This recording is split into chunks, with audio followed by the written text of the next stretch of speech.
না বলে না, ঠিক আছে নাকি? তো আমি আর আপনাদের কথা বলতে চাই না।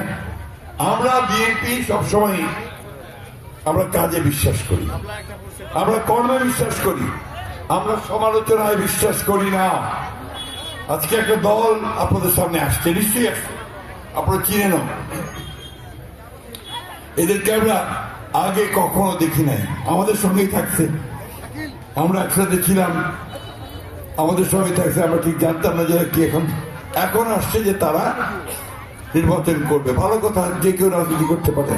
রাজনীতি করবেন, দয়া করে মিথ্যা কথা বলবেন না, কিবোর্ড গাইবেন না, কিবোর্ড গাইবেন না, অন্যের সমালোচনা ওইভাবে করবেন না। এই দলটা সম্পর্কে একটু কথা বলতে পারি, আমি ক্যান্ডিডেট সম্পর্কে কোনো কথা বলবো না, কিন্তু দলটা সম্পর্কে বলবো। এই জামাতে ইসলাম ইসলামের কথা বলে, কিন্তু আপনি দেখবেন আজকে অনেক মৌলানা সাহেবরা, তারা বিশেষ করে চরমোনাইয়ের মৌলানা পীর সাহেব, তিনি পরিষ্কার করে বলতেছেন জামাতে ইসলাম কোন ইসলামী দলই না। আমাদের অনেক আলেম মোলামারা তারা পরিষ্কার করে বলতেছে যে জামাত ইসলাম ইসলামের কথা বলে মানুষকে প্রতারণা করতেছে, ভুল বোঝাচ্ছে।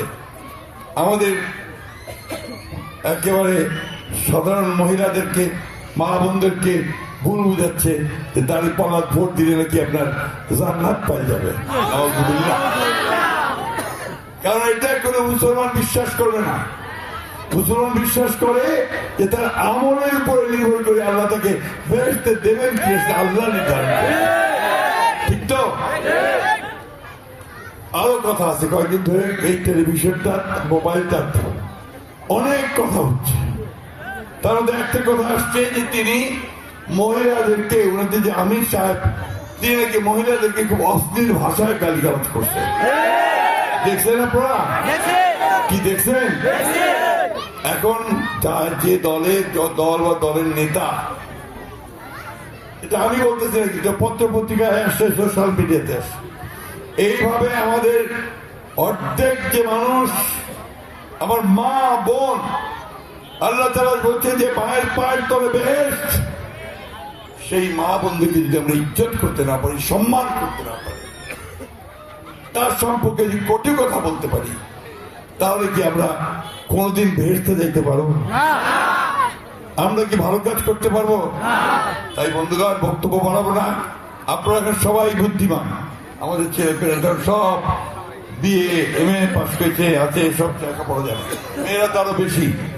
আমাদের খালেদা জিয়া ক্লাস 12 পর্যন্ত মেয়েদের অবৈতনিক শিক্ষা চালু করছিল না, ক্লাস 12 পর্যন্ত বেতন দিতে হয় না, কি মেয়েরা দিতে হয়? এর ফলে আমাদের মেয়েরা কিন্তু এখন অনেক বেশি আগে গেছে। নিজেরাই চিন্তা করবেন, সেই প্রেসিডেন্ট জিয়া আর বেগম জিয়ার ছেলে একদম বাপের মতোই, কথাটাও বাপের মতো। ইনশাআল্লাহ তাকে আমরা সবাই দেখতে যাবো, তাই না? উনি বলছেন, লন্ডন থেকে ফিরে বলছেন যে আমি কিছু কাজ করতে চাই। ইংরেজিতে উনি বলছেন আই হ্যাভ এ প্ল্যান, আমার একটা পরিকল্পনা আছে।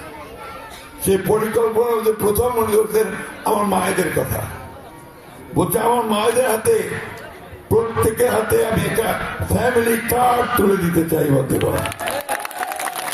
এই কার্ডটা আমার মা বোনদেরকে, মায়েদেরকে শক্তিশালী করবে। তার ছবি থাকবে, তার নাম থাকবে, আর এই কার্ডটা দিয়ে উনি নিত্য প্রয়োজনীয় জিনিসগুলো সস্তায় কিনতে পারবেন, ন্যায্য মূল্যে কিনতে পারবেন, আর সরকার থেকে কিছু অনুদানও আপনাদেরকে দেওয়া হবে। আর যার লাগে বেরিয়ে তো নেবেনি, তাই না? এইটা প্রথম পর্যায়ে, প্রথম বছরে উনি করবেন 50 লাখ, তারপরে প্রত্যেক বছর বাড়তে থাকবে। এইভাবে ক্রমান্বয়ে বাংলাদেশের সমস্ত মায়েদের হাতে এই কার্ড পৌঁছে যাবে।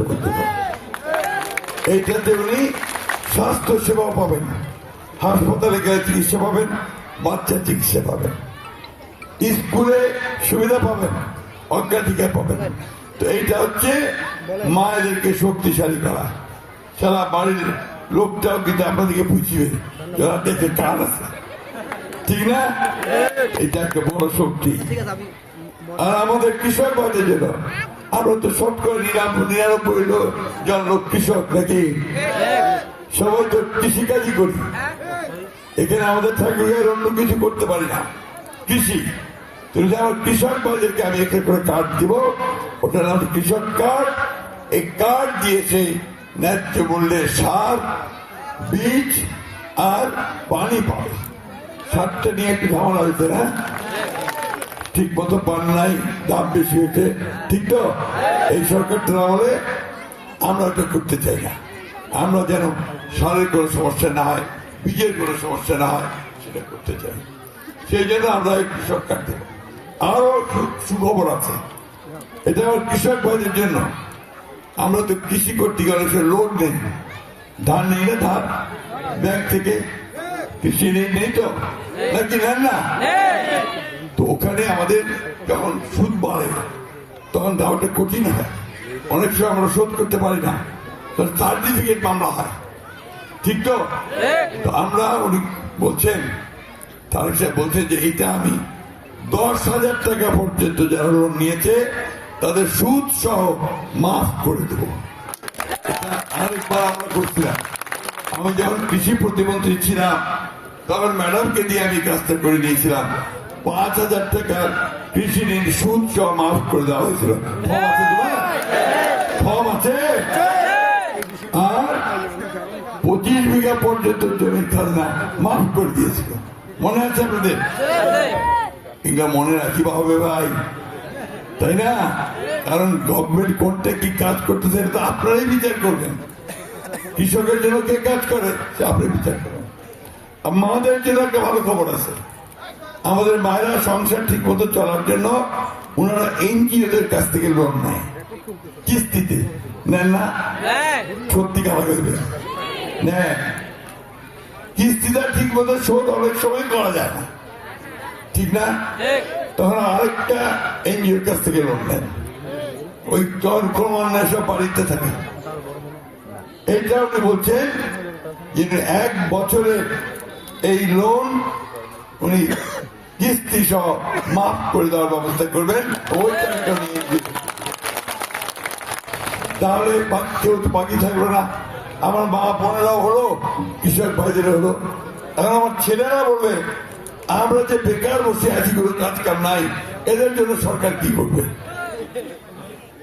আমরা যদি সরকারে যাই, আপনারা যদি আমাকে পাঠান, তাহলে আমরা চেয়ারম্যান সাহেব বলছেন, তাই সাহেব বলছেন যে আগামী 1.5 বছরের মধ্যে তিনি 1 কোটি ছেলে মেয়ের চাকুরির ব্যবস্থা করবেন। তাহলে মোটামুটি সবাইকে একটা কাভার করা গেল, তাই না? আগত তো খালি কিছু লোকই শুধু বড় লোক হচ্ছিল, সাধারণ মানুষের কথা কেউ চিন্তা করে নাই, তাই না? বন্ধুগণ, আমি এই ঠাকুরগাঁতে দীর্ঘকাল ধরে আপনাদের সঙ্গেই আছি। 91 সাল থেকে নির্বাচন করি,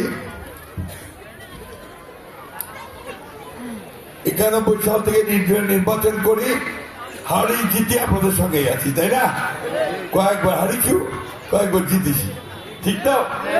যেবার জিতছি, মন্ত্রী হয়েছিলাম, আমি আপনাদের এই ডিপ টিউবওয়েল গুলো সব চালু করে দিয়েছিলাম, বরেন্দ্রকে নিয়ে আসছি, ঠিক না? বরেন্দ্রের পানি তো আপনারা পাচ্ছেন।